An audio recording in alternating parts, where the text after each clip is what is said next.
மிளகு ரசங்க ரொம்ப ஈஸியாக செய்யலாங்க. நெல்லிக்காய் சைஸ் அளவு புளி தண்ணி ஊற்றி ஊற வச்சுக்கலாங்க. ஊற வச்சுருக்கிற புளியை கரைச்சிக்கலாங்க. 15 நிமிஷமாக ஊற வச்சுருக்கேன். புளி கரைச்சாச்சுங்க. இப்போ வடைக்கட்டி எடுத்துடலாம்.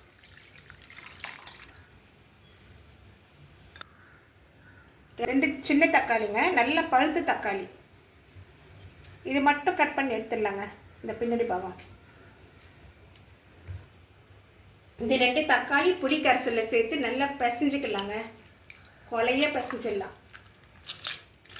இந்த அளவுக்கு பிசைஞ்சிக்கலாங்க. இப்போ கருவேப்பிலையும் நல்லா கிள்ளி சேர்த்துடலாங்க. கொஞ்சம் கொத்தமல்லியும் சேர்த்து இதையும் நல்லா பிசைஞ்சிடலாம். ஒரு 8 பல்லு பூண்டுங்க, இதையும் தட்டி சேர்த்துடலாம். இந்த பூண்டு இடித்து சேர்த்துடலாங்க. ரசத்தில் தட்டி வச்சு பூண்டும் சேர்த்துடலாம். ஒரு 3 சிட்டிகை அளவு மஞ்சள் சேர்த்துக்கலாம். கொஞ்சம் பெருங்காயம் சேர்த்துக்கலாங்க. தேவையான அளவு உப்பு சேர்த்துக்கலாம். தேவையான அளவு தண்ணி சேர்த்துக்கலாம். ஒரு வாட்டி கலந்து விட்டுடலாங்க. ஒரு டீஸ்பூன் எண்ணெயை சேர்த்துக்கலாம். 1/4 டீஸ்பூன் கடுகு சேர்த்துக்கலாம்.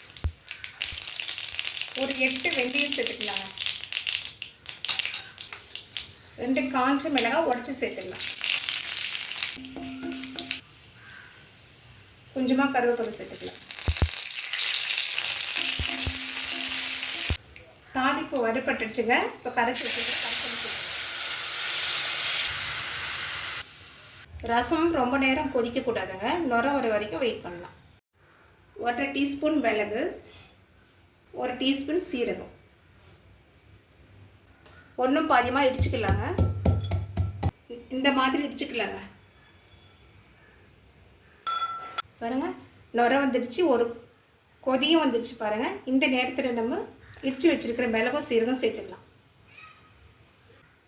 இப்போ மிளகும் சீரகம் சேர்த்தாச்சுங்க. ஒரு வாட்டி கலந்து விட்டுட்டு ஸ்டவ் ஆஃப் பண்ணிடலாம்.